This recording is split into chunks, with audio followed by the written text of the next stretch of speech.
All right, good afternoon / evening, wherever you are all from. My name is Marquita Riley. I am the Student Programs Coordinator for Sweet HQ. Thanks again, everyone, for joining us for another live learning opportunity with Sheila, Conflict Transformation, Navigating Disagreements to Create Deeper Connections with Laurie Ramsey.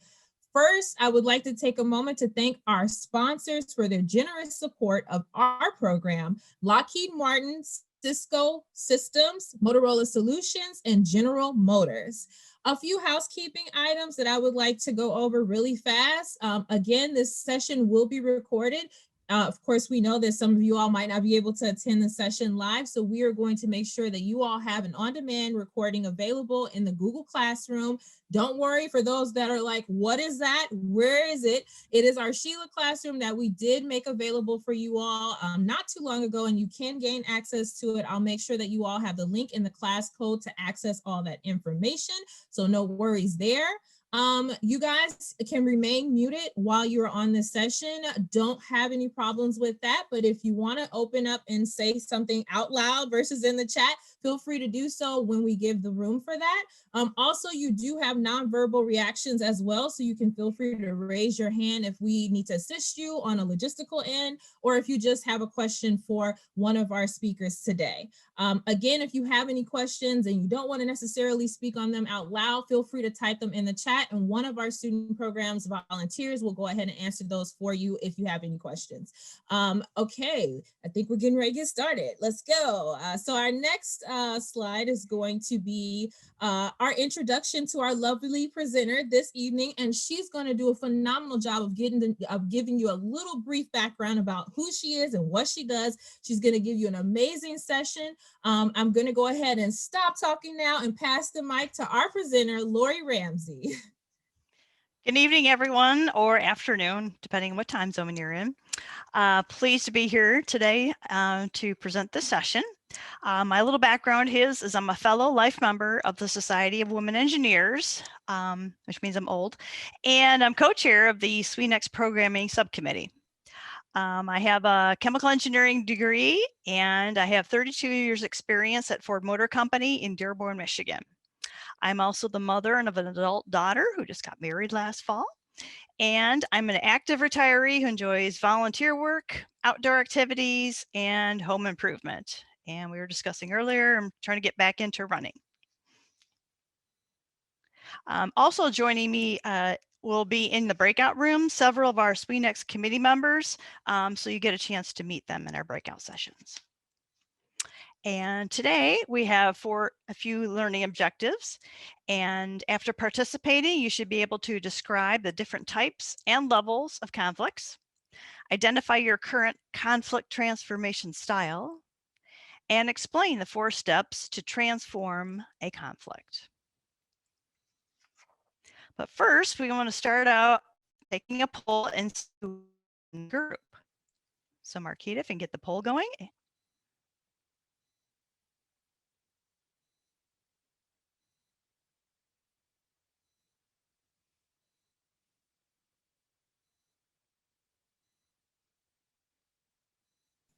Can everyone see the poll? Please go ahead and vote. See the poll? Okay, yeah, I see it coming in now.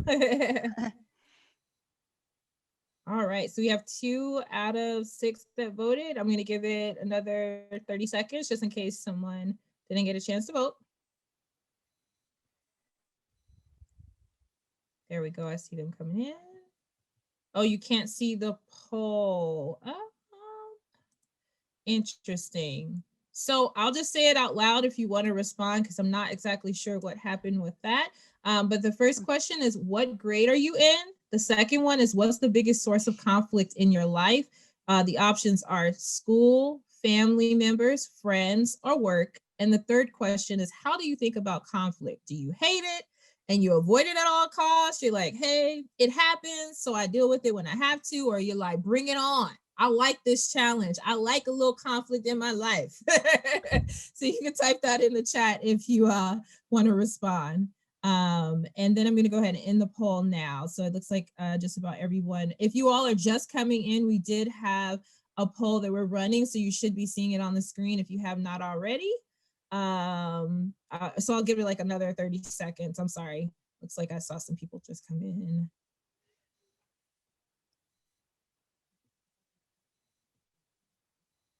Okay, looks like I'm not getting any new answers or responses. So I'm going to go ahead and end the poll now. Okay, And so share the results. okay, so it sounds like we got a little younger crew today so far, and conflicts mostly in school, but obviously also with the family members. So looks like everybody's good friends with their friends. Okay. Oops, what's the third question? Let's scroll down, and okay, so it's know what happens, so they just deal with it. So cool.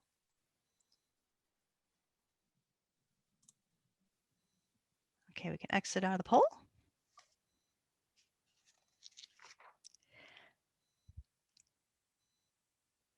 All right. Okay, so what is conflict? So by the definition from Webster's dictionary, as a noun, it's to fight, battle, or war. And as a verb, it's to be different, opposed, or contradictory, to fail to be in agreement or accord.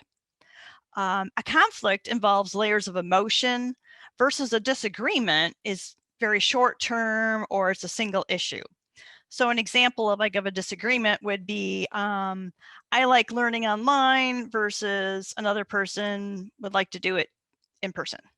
Versus a conflict would be when you're forcing people to do, let's say, online learning without listening, in-person learning without listening to them or having regard to their concerns over the dangers of doing something in person. So that's the difference between either some opinions versus actually some feelings being forced upon people. And obviously things can happen in various activities and places, such as school, between students, with each other or the teachers, at home between your siblings or your parents, and then in our situation with work between employees or management or other organizations. Something we'd like you to put in the chat is, can you guys think of some other examples of conflicts versus disagreements? We'll just give you a second to so you can put something in the chat.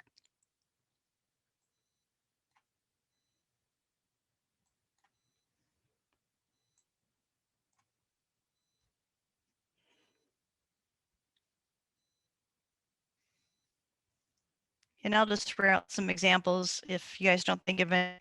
Obviously, there's conflicts between different countries, border disputes that go on. In families, the situation could be with divorced parents. They could have a disagreement with their parenting styles, but when it gets to be in a conflict is when there's a power struggle between the parents. My way is right. We do have one response from Hannah in the chat and Lydia. So we have, when I disagree with other club members on ideas for events or what date we should do an event. And then we have from Lydia, a conflict would probably be a running issue between two family members, and a disagreement could be something like a political choice between two or more people. I think that's a great example. Yeah. Okay. Whoops. So obviously, when we think of conflict, we think it as destructive, and it can be if it diverts attention from important matters, it undermines morale, it can lead to irresponsible or harmful behavior, and it really, you can see in our society today, it really polarizes people and groups. But as engineers, we like to fix things, so conflict can be constructive. It can help to clarify issues and concerns. Involves people in resolving issues in teams. It helps release emotion, anxiety, and stress. It encourages honest communication, which is key. It allows group members to grow in understanding and skill. And the best of all, it results in solutions.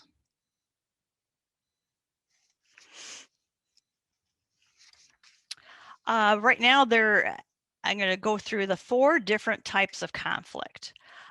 First of all, there's goal conflict. It's where a person or group desires a different outcome from others. Obviously, one person has one goal, one has another, or it's a disagreement or whose goals will be pursued. An example, at my job at Ford, I worked in product development and I worked in a manufacturing setting. So my goals were more towards quality and the plant goals were towards productivity. So obviously those two did clash quite often. Cognitive conflict is where a person or group holds ideas or opinions that are different than others.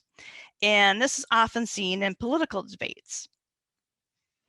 And something political that's happening right now is, let's say there's the government sponsored healthcare versus independent being better. So, you know, there's just different ideas out there and everybody has their different opinions. An effective conflict is a person's or a group's feelings or attitudes are incompatible with others. And this is often seen in situations where two individuals simply don't get along with each other. And let's see, in this situation, when one person feels superior to others. And then behavioral conflict is a person or group does something that's unacceptable to others. And examples of that would be dressing in a way that offends others or using profane language. And then there's also 4 levels of conflict. So this is this really tells you about the number of individuals and the types of individuals. So interpersonal is between individuals, usually one-on-one, and the conflicts can be over goals, times, tangible issues. Intraperson is within one individual. So it's usually with yourself. If you have conflicts over moral issues, your feelings and your ethics, an example that, let's say, a lot of people have, me myself too, is your body image. I know I'm always working out and watching what I eat. So I just try to make sure that I'm doing it in a healthy way and not something that's destructive. Intra-group is between individuals or groups of individuals in the same group. In those situations, it's usually a communication issue or a power issue. An example would be in work or school situations too. An intergroup is between groups of various sizes, and that's often caused by value or cultural differences or lack of communication. That's also seen in politics and also when you have different ethnic groups involved. And there's usually some power struggles going on there. Okay, enough of me talking. Let's time for our first breakout room activity. So we're going to break it into breakout rooms, and we'd like you to share a conflict that you're currently having. And again, kind of think back on what is a conflict versus an argument, something that's been more long-term. So how long have you been working on it? What is the source of the conflict? What's affecting the resolution? Have you tried to resolve it, yes or no? And then once you've shared it amongst each other, you know, what are the similarities in your conflicts? So Marquita, you're going to break us out and we're going to give everybody about 9 minutes.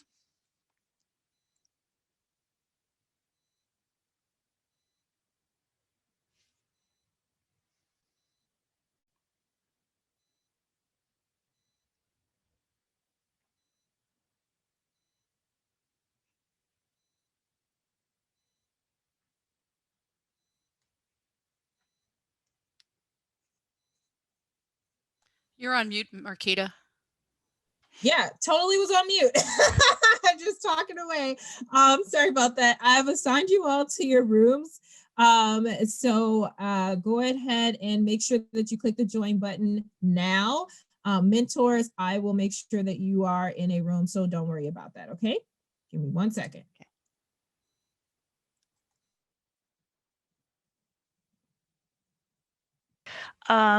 So again, we like people to share some of their conflicts. So either you can wave your hand, put a statement in the chat box, or raise your hand button.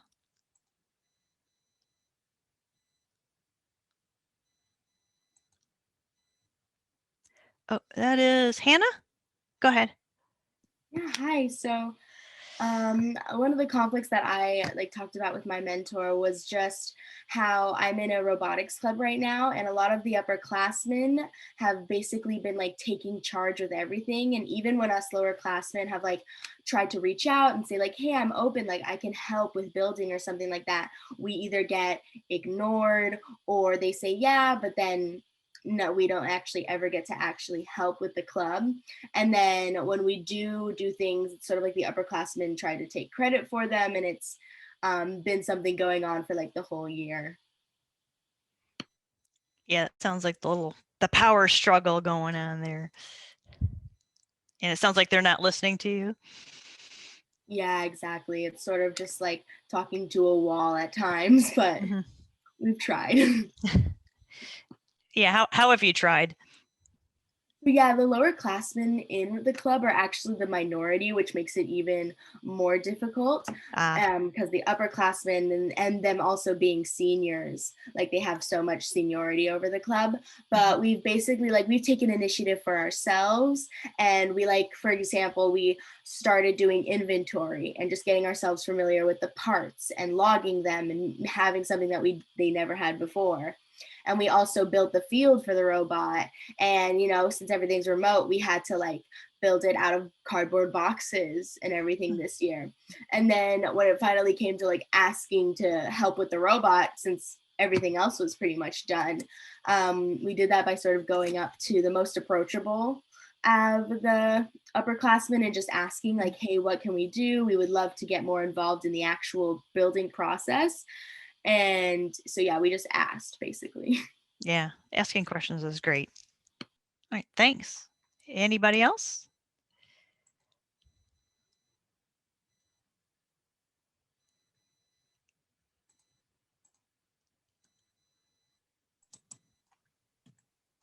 What about some of the mentors? Did you all get an opportunity to share maybe some examples in your rooms?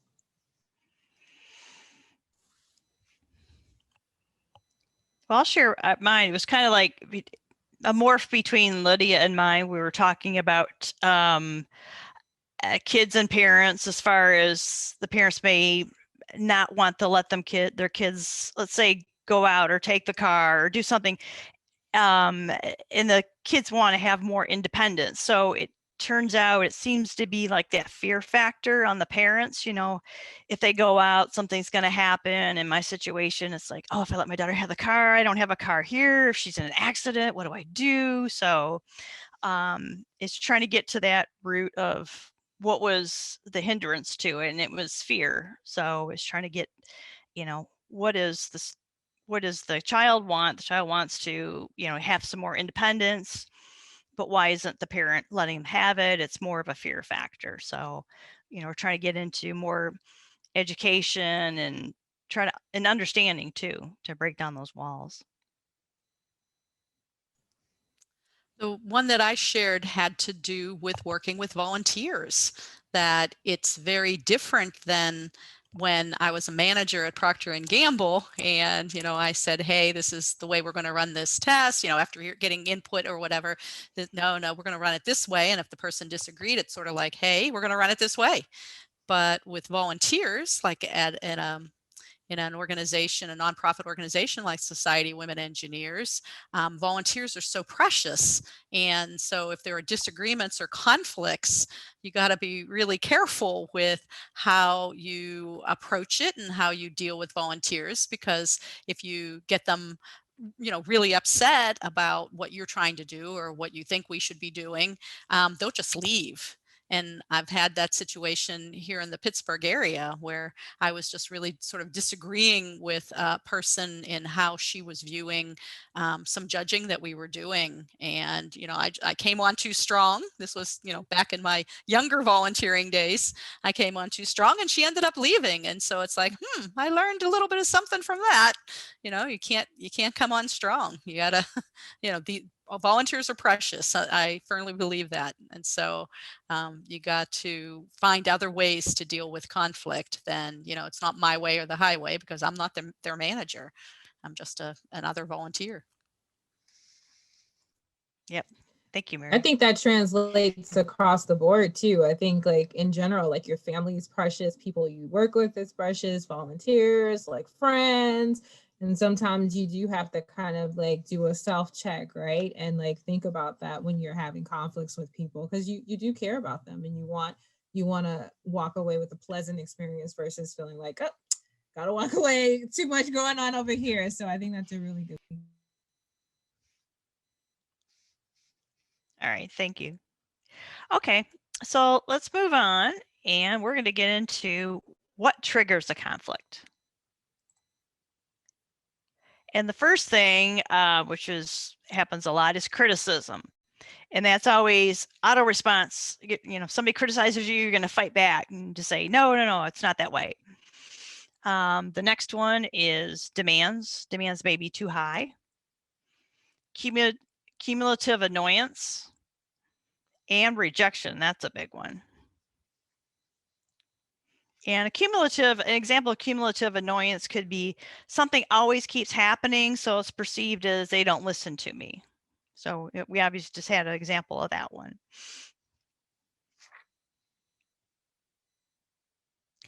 And some of the causes of conflict, and these are pretty common ones, are poor communication, seeking power, too high or too low expectations, personality differences, resistance to change, and having conflicting goals, roles, or resources, which could be more into a school or to a work setting. And as engineers, we really like to get to the root cause of an issue. So in order to fix them, we have to identify what is the cause of the conflict. So this is really a key. But before you can resolve it, you really need to know what is your style, what is your current style, and what style actually works better at resolving a conflict, so maybe that you can work on your skills to be in that category. So I'm going to go through these different styles, and then we're going to have you answer a poll as far as which style do you think you're currently in. So competing, your goal is to win. You know, you're a tough battler. The interests of others aren't as important as yours. The next one's collaborating, which you're very open, you express your thoughts and feelings, you're trying to get to both a win-win situation, have to be problem solvers, and you really are concerned about other people's feelings. Compromising is really in the middle of everything, where both parties win and give up something. So instead of like the win-win with collaborating, compromising, some people, you know, give a little but win a little too. And again, there's the problem solving skills belong in that category too. Avoiding, those are people who, oops, here's the poll, prefer peace to conflict. They're concerned with others' feelings, they hide their own feelings, they just really back away from the conflict, just kind of maybe it'll go away, that type of deal. And accommodating is when you're yielding, you're very friendly, you play down the conflict, you really want harmony, you really care about everybody else's feelings too, but it can take a toll on you or your goal. So if everybody can, I think we've got the poll up, and if we get people to, okay, 1, 2, 3, 4, then we got 2 more people.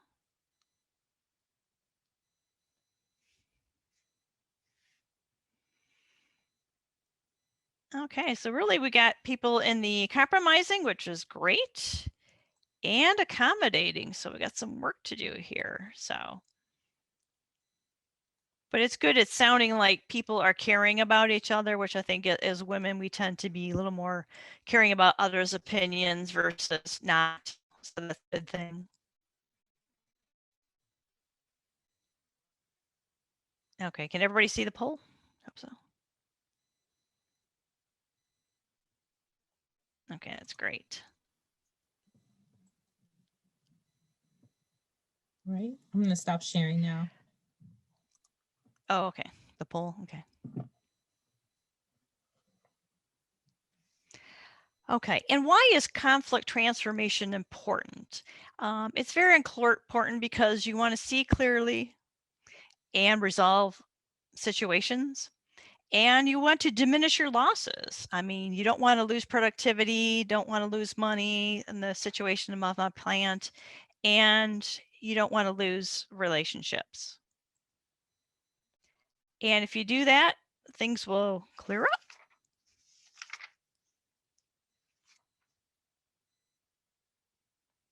Okay, so now we're going to get into the 4 steps of conflict transformation. And it's increase mutual understanding, getting to the root of the argument, leaving the past behind, and learn to listen. All right, the first one, increase mutual understanding. So rather than ending a conversation by agreeing to disagree, you decide to fully explore how other parties are involved and how they feel about the issues. So in my work example, if my coworkers got their goal of output, it could be at the expense of quality. And if quality reigns supreme, I could be shutting the plant down and we wouldn't get a car out the door if I, insisted every car be perfect that going out the door. So we collaborate and compromise so we can come up with some solutions that basically maximize our output of vehicles and have the best quality possible to the customer. And some ways that I have done this is through giving better guidelines to the plant as far as what's a good part or good fit or good sound in the vehicle. And so that they have those guidelines, they would come back to me and say, hey, this isn't working. We're shutting down too many cars. Can you help us? What do we need to do? And as you do this and create the understanding between yourself and the other group, they will actually trust you more so that really when a really big issue comes, they will actually tell you about it and things will get resolved quickly. So in a manufacturing scenario, when I had at work is if something is, let's say we had an issue with the airbag. Now that's a safety issue. Obviously you don't want bad parts to get out the customer, but I can't really shut the whole plant down and all the workers go away and we're losing money. So I would work with them and how can we build the car without the part? And then I would come up with a procedure. Okay, when we get the good parts, how do we put them back in the car and actually have a good vehicle that leaves the plant that's good, so that we would have a win-win situation. We would have good vehicles going to the customer, but we would keep producing as many vehicles as we could so we wouldn't be shutting the plant down. So again, increasing that understanding builds trust. The next, again, engineers we love and we're really good at is getting to the root of the argument. Ask the other person about his or her intentions, their motives, their interests in having a discussion, and share yours too. Try to get each person's side of the story out. And also in government, let's say an example in politics would be government healthcare. May seem very controlling to some people, and to others it may be an opportunity to have health care that they currently don't have now. So again, if you sit and listen to each other and get to the root of why some people think, well, this is good and that's bad, if you find out, oh, there's some trust issues here, you can work on the trust and why don't they think that's a good thing. So getting to the root of the argument is always key. Leaving the past behind. So rather than bringing up your prior conversation, shift to the focus of the present and what you hope to accomplish in the future. Again, where do we want to get to? Not this has never worked in the past, it's never going to work, it hasn't worked before. You're assuming that what happened in the past is going to happen in the future, but explain why this time it's going to be different. Or again, if people don't want to listen to you, again, because you have a lot of prior experience, maybe it's good to let them fail And, as long as it's not something like really important, and then they'll realize and they'll come back saying, oh, okay, I guess you kind of knew what you were talking about. Maybe we'll listen to you next time, but don't really dwell on the past.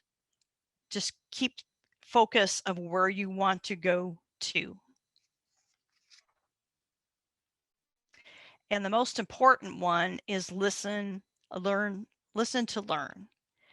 Really have to learn what people's issues are, getting to the root of the issue, getting to the root of why is there a trust issue.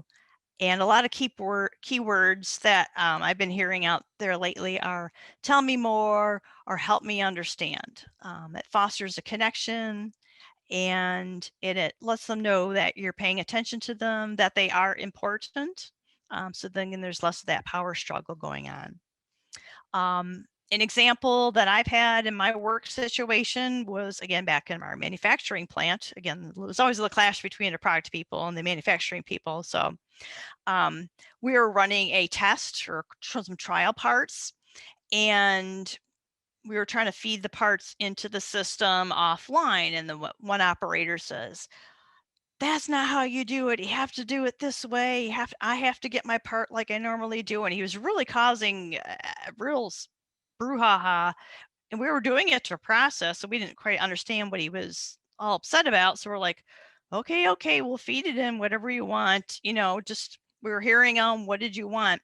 But one thing that he said that triggered me was he says, well, when I was a team leader, this is not how we did it. So I'm like, aha. The root of why he was causing such a fuss was because he used to be in a higher level situation, and now he kind of got relegated to a line worker. So he kind of want to, show that he had some leadership experience before, and his issue should be listened to. So we did listen to his issue.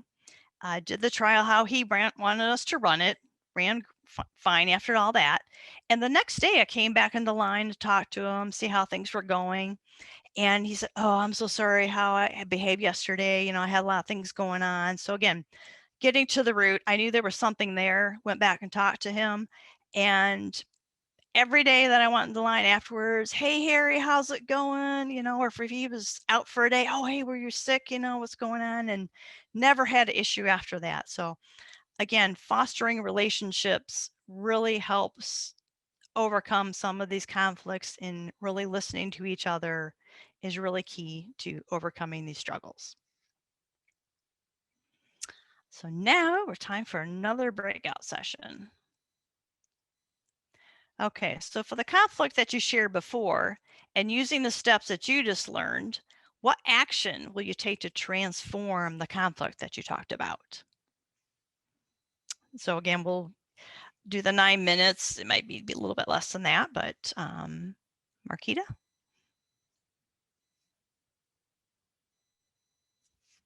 The rooms are now open. Okay, anyone willing to share what action you were going to take? I got to look at the chat here.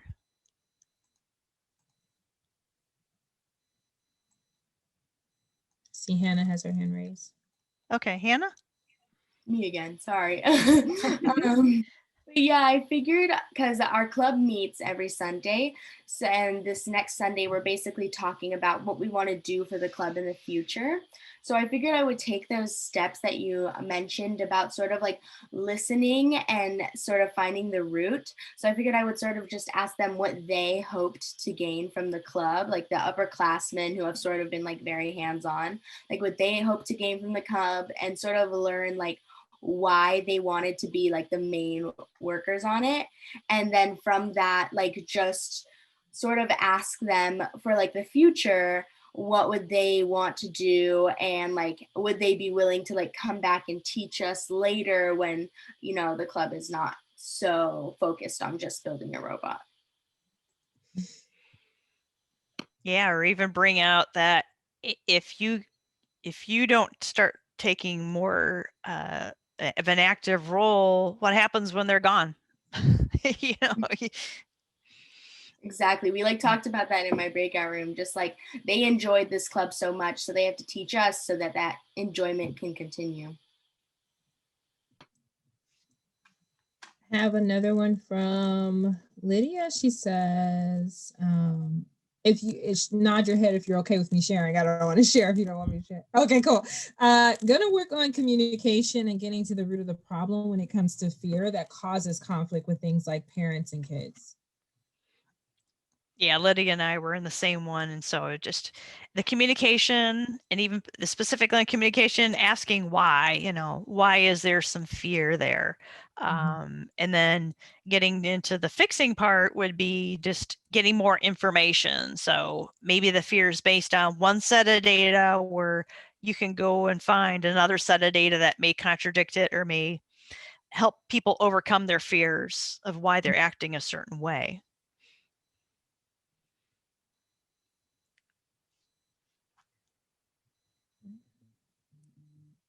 Did we have any more?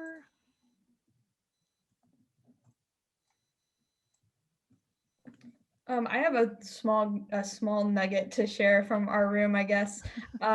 Something we talked about is just kind of recognizing your own preconceived ideas or opinions before you enter into resolving a conflict. So that could be like either your immediate thoughts about how to solve the situation before you even have the full story and the full picture of people's backgrounds. And then also if you have a friend or a vested interest on one side of the potential conflict, kind of how to take that off your mind so that you have a clear understanding of everything that's going on, a less biased understanding of what's going on. Mm-hmm.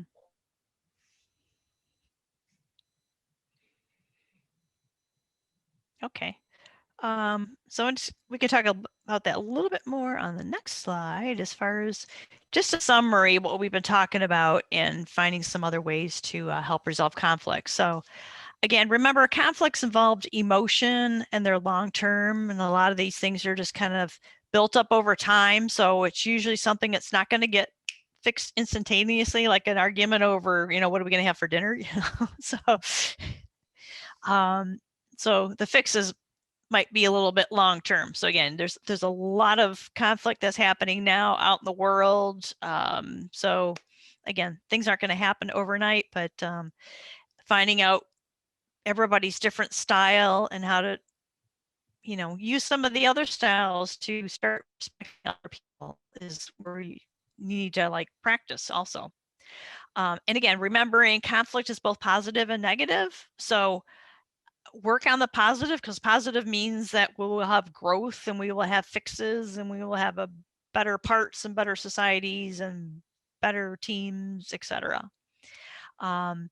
Again, you can help doing that by identifying the styles of conflicts, and again, help the styles. You can also, within a team that you're in, if you can pick each person in the team and kind of say, oh, look I think they're in this style, and I can see they're in this style here, where maybe they're just really goal oriented, and that's why they're seen to be very, maybe not listening to other people. It's because they have a certain style that they're just go, go, go, win, win, win, and everything else goes to the wayside. So recognizing what other people's styles are can help you too to understand how people are reacting a certain way. And dealing with conflict requires calm. I think Lydia and I were talking about, what about when something really escalates? What do? It's you got to escalate first. Get it to the calm. Got to respect each other. Got to get the listening in, and a willingness to accept other people's views. And the biggest thing to help do this would be, again, using a group with SWE or coworkers or friends, is don't deal with this on your own. Either one group with another group or one individual with another individual. Get outside support. So let's say in a work situation, if there's a conflict between other group, escalate it to management, because this is what we always say. We tell our people, escalate, escalate, escalate. Quit arguing amongst your team if you're not getting anywhere. we can't wait all day for things to get resolved. Escalate, bring it to management. We'll bring it even higher if we do. We need to get help from the outside. SWE is another great group to do that. So if there's, let's say, a conflict or something going within your company, maybe ask a sweet friend who works for another company, hey, are you dealing with this same kind of issue over there? Let's say me and my plant situation again. A lot of it's, because, it's because of the union. It's like, well, GM has a union, so I'm going to ask my GM counterpart, you kind of have the same issues over there, with the union people don't wanting to do this or acting a certain way. So getting help and data from all those other groups can really help. Or your friends, if you're having some arguments with your parents, they won't let you do this, that, or the other thing, ask your friend who seems to not have that issue, your parents having a problem with you just taking the car whenever, how did that happen? So again, bounce it off of your friends, see what works, and get all that input that way. So again, information is key, listening. I know this is throwing a lot at you in a lot of different styles, but I think Marquita will have this in the Google Classroom afterwards. And, again, just take a piece too. Just maybe take that style chart and walk around with your friends. Oh, look I see they're in this corner and we're down there. Or try the listening one day, try the asking why, one day with all the different conflicts that happen, getting different data a different day, see if that works. So test things out, again, we're engineers. We like to test different things and see if they work. So same thing with conflict. So again, just to reiterate, the 4 steps in conflict transformation: increase mutual understanding, getting to the root of the argument, leave the past behind, and learn to listen. So does anybody have any more questions? And they don't have to be just about the presentation, anything about us, our work, SWE Next. And you can put it in the chat or maybe wave your hand. I still have a question about something. Since we're here, we got questions. I'm gonna ask one for you.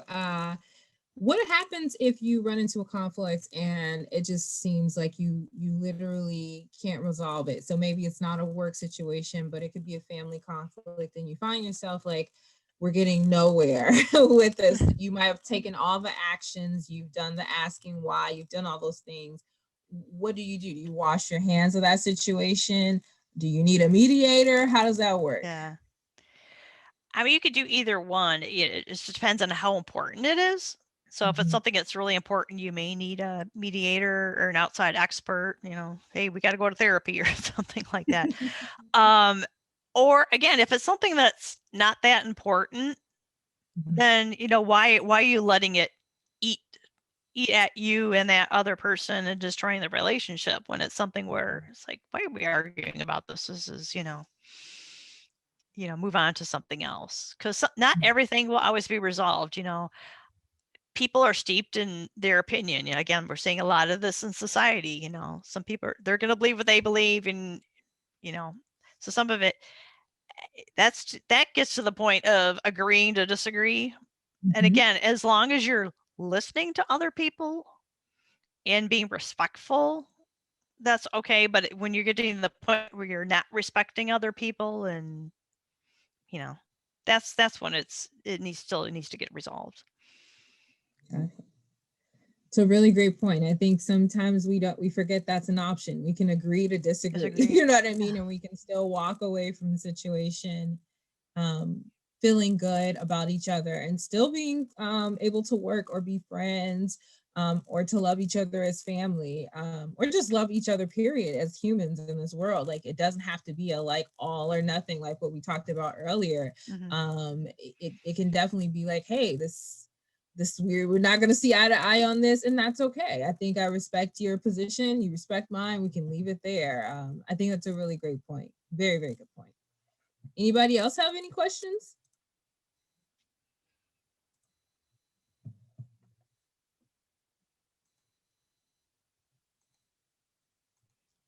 Okay, well, if not, do we have the post survey up now?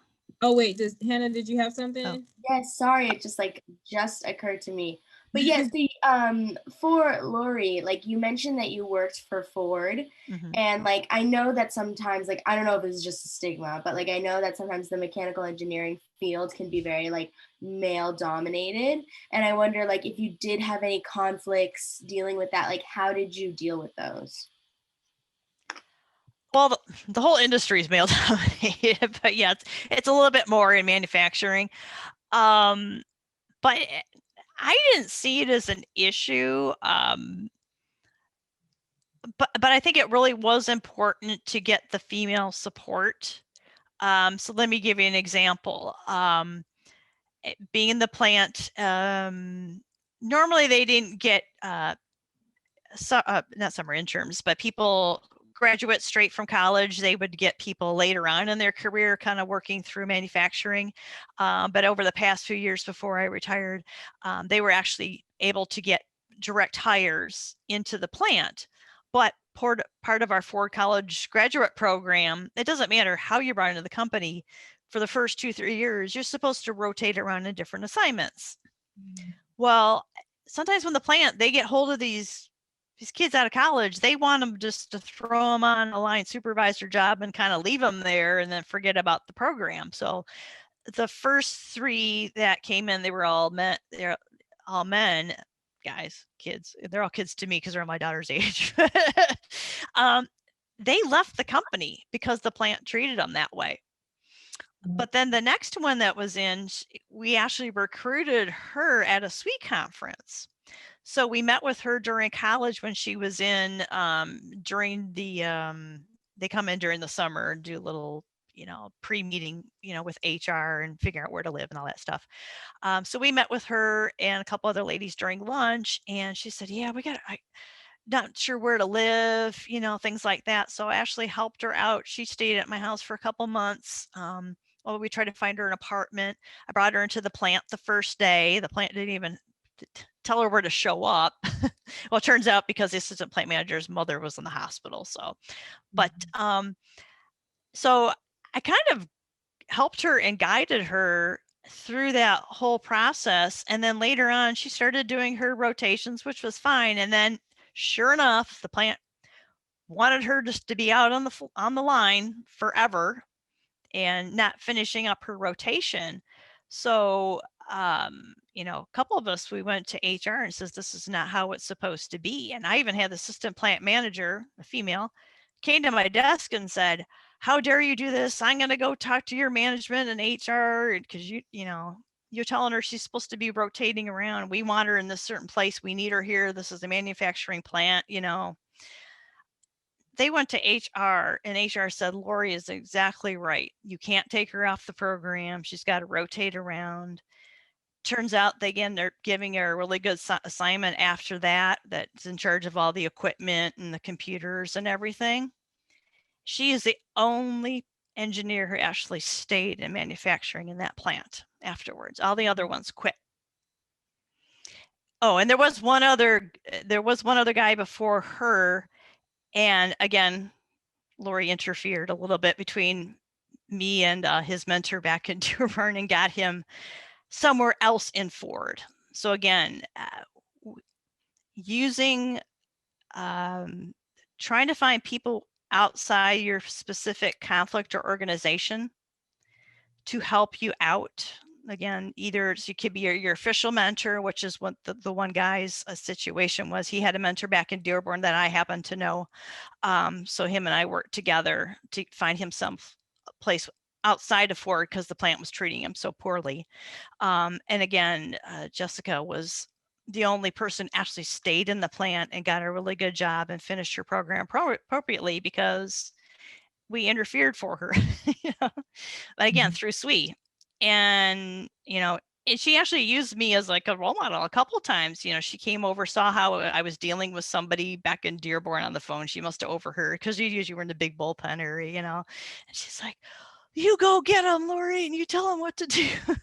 It was great, So again, it's finding those role models, finding that support system to help you through. it's really key, especially when you can't resolve it yourself. Great. Thank you so much. Great advice, Laurie. That was great. That really was.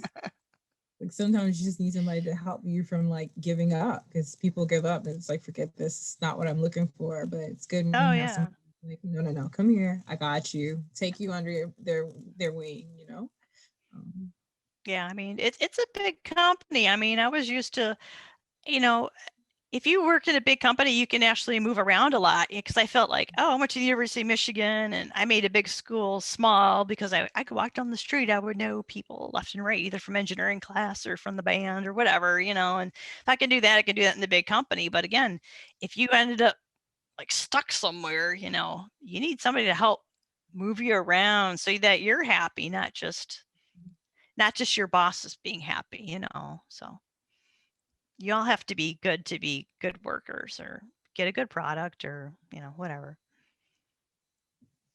Awesome. Well, if there aren't any other questions, I would love if each of the mentors could just share a piece of advice that they've had personally dealing with conflict and how they transformed it, or what's something to keep in mind when you're transforming conflict.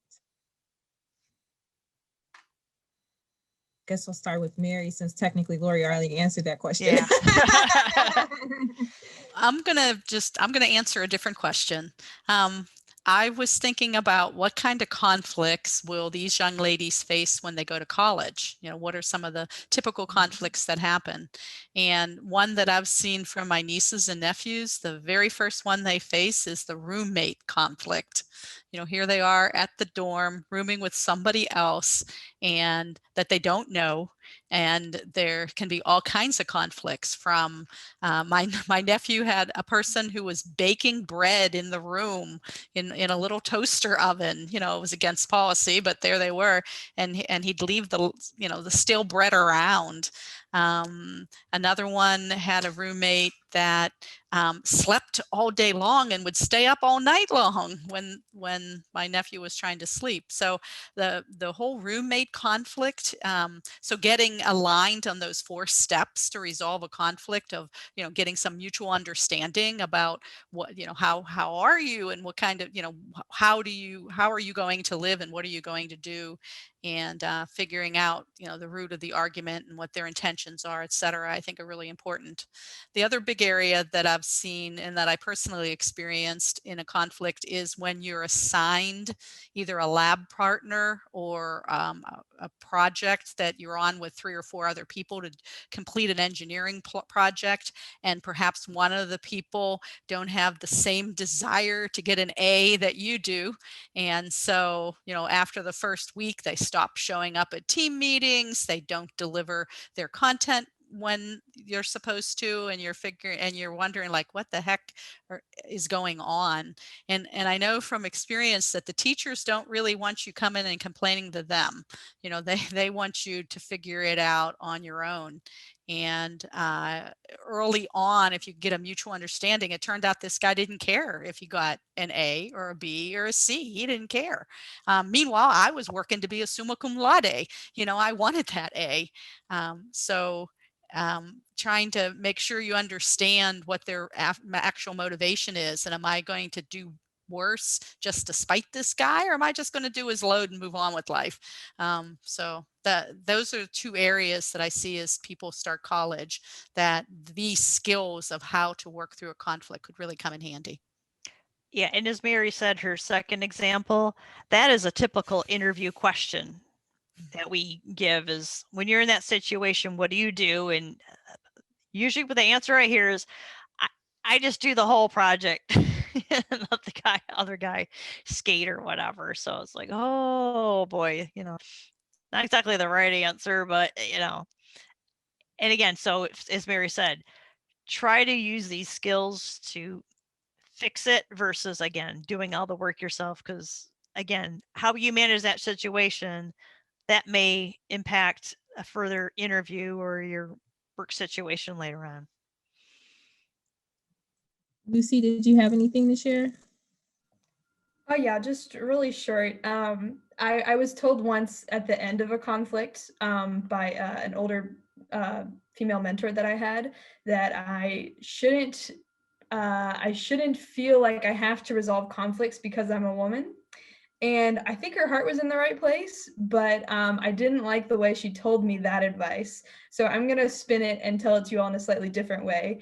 Um, don't feel like you either have to be too accommodating or don't have to be too accommodating because you're a woman. Solve problems in the way that you feel like is right. Like, as long as you did something at the end of the day that you think was the right thing to do, that solved the problem as best as possible. Like, don't overanalyze whether you were too feminine or not feminine enough or aggressive or overly accommodating. Like, just do what's right at the end of the day and kind of harness that power however you need to solve the problem. That's all I'm gonna say. Clap, clap, 2 snaps. I like that. Very good. Well said. Because I think that's something we all struggle with as women. You struggle with, oh wait, I don't want to come off too aggressive or seeming like I'm angry, or that's a really good point. You have to do it the way you feel is necessary in a situation. It has nothing to do with you being a woman. It has everything to do with you advocating for yourself. So really good point. All right. So if you guys have not taken an opportunity to fill out the survey, the post-event survey, I have it here on the screen with the QR code, and I put the link in the chat as well, so you guys can take a moment to do that, to let us know how you felt about this session. I just want to say first and foremost, thank you so much, Laurie, for sharing your energy, your wisdom with us today for your presentation. I think we all took something away from this session, because I think we all deal with conflict on some level literally every day, right? Work, school, or otherwise, we literally all deal with it. So everything that you said today, all the tools you've equipped us with, definitely is going to help each of us and hopefully more people that tune into this session on how we can better resolve conflict so that we can enjoy a high quality life that's a little bit more drama free and we can be successful in our careers. So thank you so much for sharing that with us. Again, thank you everyone for joining us for this live learning opportunity for SHLA, Conflict Transformation, Navigating Disagreements to Create Deeper Connections with Laurie Ramsey. Another special thank you to our student programs volunteers who served as mentors on this line. You guys contributed so much information as well within your breakout rooms. I'm sure the students learned from as well as our open forum here now. I thank you guys so much for participating today. Thank you again to our sponsors, Lockheed Martin Corporation, Cisco Technologies, Motorola Solutions Foundation, and General Motors. Without the generous support of this program, again, we wouldn't be able to do what we do and provide high quality content right in your homes each and every time we have a SHLA session. So thank you so much for supporting us. If you have any questions, feel free to email us at sweetnext@swe.org or post your questions within the within the SweetNext TV Google, SweetNext TV. I'm wrapping up. It's coming. I'm gonna get it there. The SHLA Google Classroom. Again, I will share the invitation link and the class code for any of you who do not have access to that just yet. Again, thank you all for attending today. I look forward to seeing you all for our next session on May 11th with our Sweet BOD that will talk a little bit more about bias and how you can create a more inclusive community. So thank you so much, everyone, and I look forward to seeing you all again here soon.